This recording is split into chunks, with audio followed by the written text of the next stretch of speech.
Eh bah punaise. Punaise. Vous pouvez pas m'empêcher. Hein. C'est horrible quand même d'imaginer que vous pouvez pas vous empêcher à ce que je fasse que je râle en fait. Hier, j'ai pas râlé.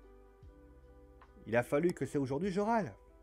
C'est ça que vous voulez en fait, j'ai que je râle. Salut tout le monde en tout cas, j'espère que vous allez bien.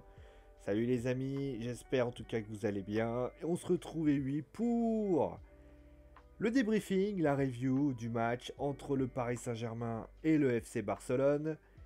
Un match qui a vu la victoire finalement dès la victoire, le match nul, enfin la qualification, on va dire les choses comme ça, la qualification du Paris Saint-Germain, puisque le Paris Saint-Germain a fait match nul face au Barça, un but partout. Donc ça a été d'abord les Parisiens qui ont mené au score avec un but sur penalty de Kylian Mbappé.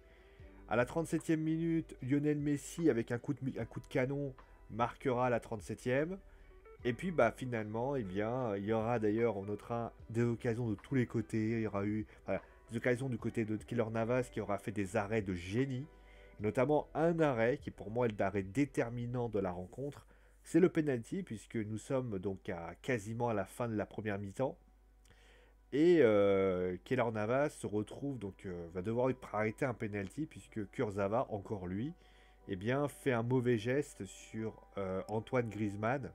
Et à partir de ce moment-là, eh bien, il tente une frappe et il y a penalty, donc forcément, et penalty donc qui se transforme donc puisque Keylor Navas le repousse. Donc voilà, s'il y avait eu 2-1, je pense pour le Barça, je pense que le match n'aurait pas été le même. Il est fort probable que le Paris Saint-Germain n'ait pas eu cette situation-là.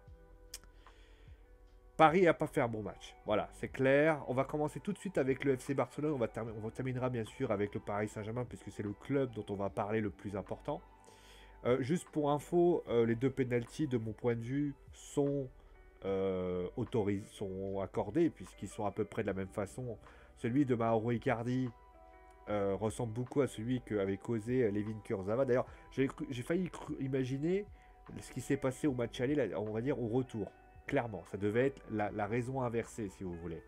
En tout cas, pour le FC Barcelone, ce que je peux dire en tout cas, c'est qu'on avait quitté le Barça au match aller avec peu d'a priori, avec une équipe défensive en difficulté, avec plein de situations compliquées. En 3 semaines, ils ont su se remettre la tête à l'endroit, ils ont su avoir beaucoup de caractère, ils ont fait un match digne de ce qu'ils auraient pu faire. S'il n'y avait pas eu Keylor Navas, le Barça se qualifiait, clairement. Le PSG n'a absolument rien fait dans ce match. Mais en tout cas, le Barça m'a beaucoup plu en termes de contenu, en termes d'intensité, en termes de solidarité, en termes de pouvoir offensif. Parce que quand tu vois le trio offensif avec Messi, Griezmann et Dembélé, où Dembélé a été énorme dans ce match, on ne peut qu'être ravi en tout cas de ce qu'a fait le Barça. Franchement, je suis même plutôt content, alors après certains verront différemment, mais je suis plutôt satisfait que le Barça ait perdu. Enfin, ait été éliminé. Parce que finalement, je pense que le Barça, c'est pas l'année où ils doivent se qualifier, aller loin en Ligue des Champions. Déjà, la première chose qu'ils ont fait, ils ont fait un partout, ils subiront pas une remontada. Mais le truc, c'est que là, Koeman est en train de construire un groupe. Il y a Juan Laporta, justement, qui est devenu le nouveau président du FC Barcelone. Moi, de mon point de vue, Barcelone, le Barça, moi, de mon point de vue, je pense qu'ils doivent se préparer notamment pour la Coupe du Roi ou le championnat, puisqu'ils ont les moyens de se qualifier. Et c'est justement là que le Barça sera fort. Voilà. En tout cas, moi, c'est vraiment un match où la première mi-temps, les Parisiens n'ont rien fait. Le Barcelone leur a mis vraiment la misère, notamment Ousmane Dembélé. La deuxième mi-temps a été un peu plus difficile pour le Barça. On a senti quand même les Catalans beaucoup moins tranchants. Mais clairement, le Barça a fait le match qu'il fallait. Ils se sont créés beaucoup d'occasions. Après, bien évidemment, tu peux avoir fait beaucoup d'occasions. Bah, à partir du moment où tu ne marques pas, c'est un peu compliqué, quoi. Je veux dire, là, c'est quasiment voilà. En tout cas, le Barça, ils peuvent être contents, ils ont fait le match qu'il fallait. Certains diront sans doute que le Barça aurait pu littéralement faire une remontada et faire. C'est pas ça. Je pense que les Parisiens étaient préparés, voilà, mais tout simplement, voilà, ça n'a pas brillé. Voilà, ça n'a pas brillé, ça n'a pas. Voilà, c'est pas ouf. C'est pas ouf et honnêtement, ça s'est ressenti dans ce match. Enfin, c'est pas ouf. C'est pas ouf forcément pour le Paris Saint-Germain, parce que pour le Barça, comme j'ai dit, voilà, c'est des trucs. En tout cas, pour le Paris Saint-Germain, bah, j'ai envie de te dire, on peut faire. Ou alors, merci Keylor Navas. Parce que Keylor Navas a tout simplement sauvé le PSG.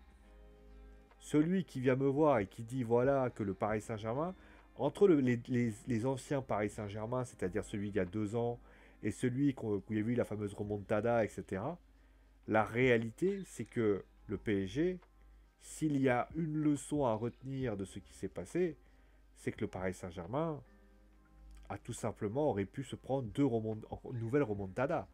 Si Keylor Navas ne fait pas 10 000 arrêts pour ainsi dire, le PSG est éliminé. Le PSG s'est pris énormément d'occasions. Le PSG n'a quasiment pas brillé. Le PSG n'a pas brillé. Le Paris Saint-Germain a complètement perdu son football. On l'a vu au match aller, hein, le PSG était dominant, faisait un pressing très haut. Le Paris Saint-Germain était en mesure de leur faire mal. Et surtout en première mi-temps, ça a été un bouillon sans nom, quoi. Le Paris Saint-Germain a pris littéralement des saucés dans tous les sens. Ça a été un peu mieux en deuxième mi-temps, où les Catalans ont beaucoup moins dominé. Mais tu te rends compte à quel point, même ça, tu vois, il y a eu quand même un ou deux. Il aurait fallu un but du Barça pour que le Barça littéralement se rue vers les buts du Paris Saint-Germain. Et puis il y a une autre chose moi qui m'a beaucoup choqué. Alors après, on peut dire ce qu'on veut, mais c'est le manque d'application de l'équipe. On a vu des joueurs qui avaient l'air, on va dire, peu concernés par les tâches défensives. Je pense notamment aux 3 attaquants. Je pense par exemple à Draxler qui littéralement ont complètement oublié qu'il fallait défendre. Je veux dire, l'équipe à un moment donné, là où notamment on pense à Dest c'était où clairement Jordi Alba, j'ai envie de te dire, ces deux-là, à un moment donné, ils ont fait des débordements. Et quand tu vois que Ousmane Dembélé faisait ce qu'il voulait de Florenzi, à aucun moment, tu as un Julian Draxler qui se lève le matin et qui se dit, bon, bah, peut-être que ce qui serait intelligent, c'est que je décide d'y aller. À aucun moment il le fait, à aucun moment il se pose des questions, à aucun moment il essaye de se poser des questions, il décide de mettre ce qu'il a à faire. Moi, très sincèrement, moi ça m'a choqué. Ça m'a choqué de voir ça, ça m'a choqué de voir que l'implication offensive des trois attaquants, c'était quand même assez compliqué. Et puis, surtout que l'équipe est en difficulté, à aucun moment, tu as des retours défensifs. C'est quand même assez malheureux. Alors après, certains vont me dire, et surtout, moi, d'un point de vue offensif, on a vu un attaquant qui s'appelle Kylian Mbappé, qui a été trop esselé. C'est-à-dire Mauro Icardi, on l'a quasiment pas vu. Draxler, on l'a quasiment pas vu. Verratti a été transparent. Et il y a une chose que je voulais retenir aussi, c'est que moi j'ai senti que c'était, on avait 10 mecs qui dormaient, quoi. 10 mecs amorphes. Là, c'est là qu'il fallait être costaud, c'est là qu'il fallait se faire les choses. Je veux dire, on a senti. Et surtout, tu sais que ça m'a fait penser, quand j'ai regardé le match, ça m'a fait penser aux rencontres de Ligue 1 finalement, et aux rencontres de Coupe de France. Là où contre le Barça, le Paris Saint-Germain n'a absolument pas dominé la rencontre, bah, quand tu regardes le match contre Brest, on a pu débriefer. Le match contre Brest, tu vois la deuxième mi-temps, tu vois quand même les 10-15 premières minutes, tu as Sergio Rico qui doit faire 4-5 arrêts parce qu'à un moment donné, bah, il est en difficulté, etc. Quand tu vois le match contre Nice, le match contre Monaco d'ailleurs, on va le citer. Quand tu vois le match contre Monaco, les Parisiens, ils ont absolument pas cadré. Et de l'autre côté, t'as un Monaco très vif, très offensif. Et on est en droit de se demander si ce PSG-là a pas compris qu'à un moment donné, si tu veux gagner, il faut se créer des occasions, il faut faire le jeu, il faut faire du pressing.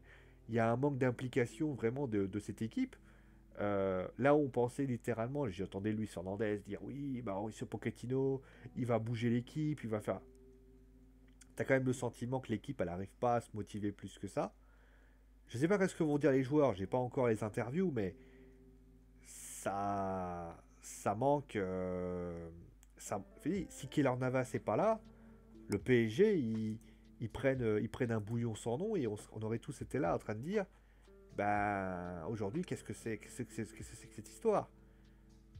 Moi franchement quand je vois le match je me dis mais à quel moment vous vous dites dans votre tête que le PSG mérite de passer, tu vois. Alors certes, au niveau des matchs aller-retour, certains diront oui, mais au match aller, ils ont fait des choses. Donc forcément, ils méritent de passer. Mais là, aujourd'hui, sans Keylor Navas, le PSG est éliminé. Alors tu peux mettre Marquinhos dedans, parce que Marquinhos a plutôt fait un bon match. Mais clairement, à part ces deux-là, le reste de l'équipe, c'était de la merde. Mbappé, alors certes, Mbappé a essayé de faire quelques petites choses, mais il était trop esselé. Icardi, il était transparent. Draxler, je ne sais même pas pourquoi il était là. On peut me demander aussi pourquoi il n'y a pas eu, notamment, Kurzawa, qui était plutôt offensif. Bah, il n'est pas une défensé.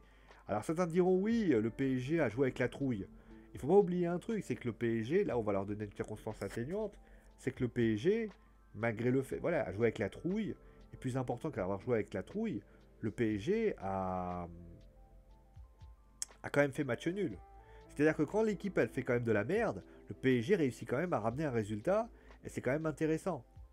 Donc tu peux te dire les mecs s'ils bossent, s'ils font quelque chose, ça peut être littéralement quelque chose d'intéressant. Moi en tout cas c'est comme ça que je le vois. Mais c'est pas ce PSG là qui va être en finale de Ligue des Champions et remporter la Ligue des Champions, hein. Déjà qu'en championnat on sait pas s'ils seront champions. Et je parle même pas du côté de la Coupe de France ou si tu fais jouer comme ça contre Lille, alors certes Lille c'est pas les mecs au mieux hein, en ce moment, mais ils seront reposés, ils seront bien. Mais moi de mon point de vue le PSG va couler. Faut arrêter, le PSG va couler, le PSG va se retrouver au fond du gouffre et va falloir qu'on trouve une solution pour les faire ramener. Franchement c'est un PSG, ce PSG là. Je sais pas qu'est-ce que vont dire les joueurs, j'essaie un peu d'avoir les interviews etc pour essayer de voir si je peux pas avoir une interview d'un joueur ou un truc comme ça. Bon, pour l'instant, j'ai pas trop ça. On va voir si j'arrive à trouver une interview parce que c'est vrai que ça peut être intéressant de voir ce qu'ont dit les joueurs. Passe dans la douleur, voilà. Donc voilà, moi clairement, c'est un vrai problème et on se rend pas compte de pourquoi le. Franchement, c'est une catastrophe. C'est voilà, ça est. Comment tu peux souffrir à ce point-là? Comment tu peux jouer de cette façon? Alors après, on va pas se leurrer, hein, PSG qualifié, le PSG ira, ira affronter d'autres équipes. Ils réussissent quand même. Alors ça aussi, les médias qui ont passé leur vie à parler de cette fameuse remontada, c'était toujours pareil, remontada, remontada, remontada, remontada. Bah, les joueurs, peut-être qu'ils ont pensé ça aussi. Là, ils iront en quart de finale, ils vont faire leur boulot. Je pense que là, bah voilà, le spectre de la remontada est désormais terminé, mais j'ai même plus que le spectre de la remontada. Moi, ce qui me gêne avec ce PSG-là, c'est que ce PSG-là, moi, il manque d'intensité, il manque d'envie, il manque de potentiel. Et je vais aller plus loin, ce PSG-là, pour moi, il est tout simplement indigeste. Celui qui me dit que le PSG a bien joué, j'aimerais bien qu'il me démontre comment le PSG a pu bien jouer. Parce que moi, j'ai pas compris. Voilà, moi pour moi, après, retenons quand même la qualification. On va retenir la qualification, on va retenir le fait que le PSG, bah, finalement, avec un match de merde, fait quand même match nul, c'est quand même bien. Mais je rappelle quand même que le PSG sans Keylor Navas, il prend 4-1, il prend 5-1, il prend 6-1. Et on est tous là à dire, bah, le PSG est pas à la hauteur. Après, on va dire la vérité. Il y aura un Di Maria qui sera sans doute présent. Neymar sera sans doute là parce que là, il n'était pas encore prêt, mais il va sans doute faire son retour dans les prochaines semaines. En tout cas, le match n'était pas bon. Voilà, tout simplement. Bon, en tout cas, au niveau des tops et des flops, bon, bah là, on va commencer tout de suite avec les Parisiens. Donc, hop, voilà, c'est parti. Toi, c'est parti. Draxler, c'est même pas la peine. Kurzawa, c'est même pas la peine. Florenzi, je l'ai trouvé inanimé. Kipembe, oh non. Gay, Paredes était pas mal. Je vais quand même mettre en flop, en top, quand même, je vais quand même mettre Diallo, que j'ai trouvé intéressant au niveau de son entrée. Il a essayé de sécuriser un peu le côté gauche parce que ça prenait de l'eau dans tout le part. Et puis, bah, Kipembe pareil. Et puis, bah, les seuls qui m'ont vraiment épaté, c'est Keylor Navas et c'est Marquinhos. Alors qu'il a Mbappé, pourquoi je le mets pas en flop? Parce que le problème de Kylian, c'est que Kylian a un vrai souci. C'est que j'ai trouvé que le génie français de Stéphane Guy, je l'ai trouvé extrêmement seul. Il a essayé de faire des choses, il a essayé de procurer des occasions, mais ça a été relativement assez peu intéressant. Au niveau des tops du côté du Barça, bah on va citer déjà les trois de devant que j'ai trouvé très bons, surtout Dembélé, que j'ai trouvé excessivement bon. Voilà. J'ai beaucoup aimé celui qui a remplacé, voilà, on va pas dire la vérité, Jordi Alba qui était payant aussi. Au niveau, on va dire, de la défense, je peux pas trop les juger puisque le Paris Saint-Germain a quasiment pas. Par contre, Clément Langlais, on va mettre en flop parce que à chaque fois, on avait l'impression que le Kylian Mbappé, quand il l'accélérait, c'était quand même assez horrible. Et il se prenait des vents dans la tronche quand même assez violents. Et donc, concrètement, Pedri, Busquets, c'était bien. Dest, c'est beaucoup mieux. Voilà, Dest, c'était beaucoup mieux. Et clairement, voilà, moi j'ai plutôt apprécié ce qui a été proposé. Et Ter Stegen, je vais pas le mettre en top puisqu'il a absolument rien fait dans ce match. Bon, en tout cas, ce qui est certain, lui, c'est l'homme du match, Keylor Navas. Ça, vous avez peut-être compris par rapport à ça. Bon, voilà, on va s'arrêter là pour aujourd'hui. Bon, ben voilà, victoire donc du Paris Saint-Germain. Paris qui va, alors on va commencer bien évidemment à regarder un petit peu les qualifiés et essayer de voir justement ce que ce PSG pourrait pouvoir avoir lieu. Hop, voilà, si je mets un petit calendrier, c'est pas plus mal. Donc le Paris Saint-Germain donc, a réussi un sacré coup, hein, vous l'avez forcément compris.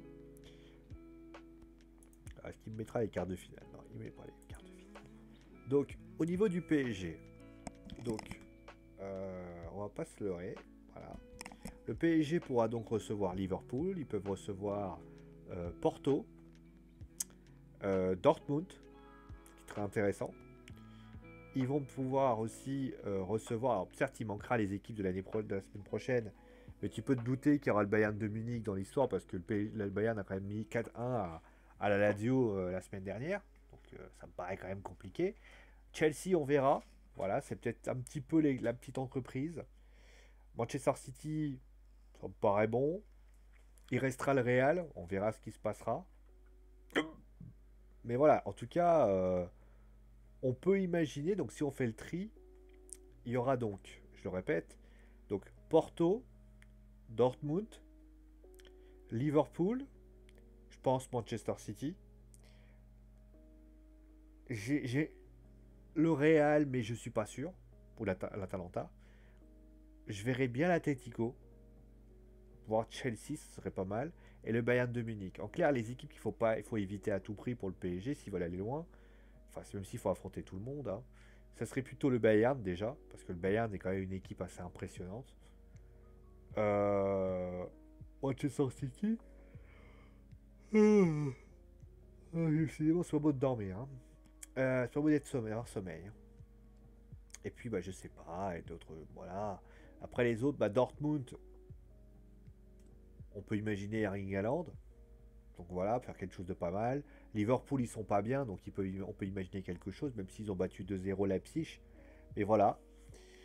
Donc voilà ce qu'on pourrait faire. Bon, en tout cas, voilà. Donc un très micro, nano parisien.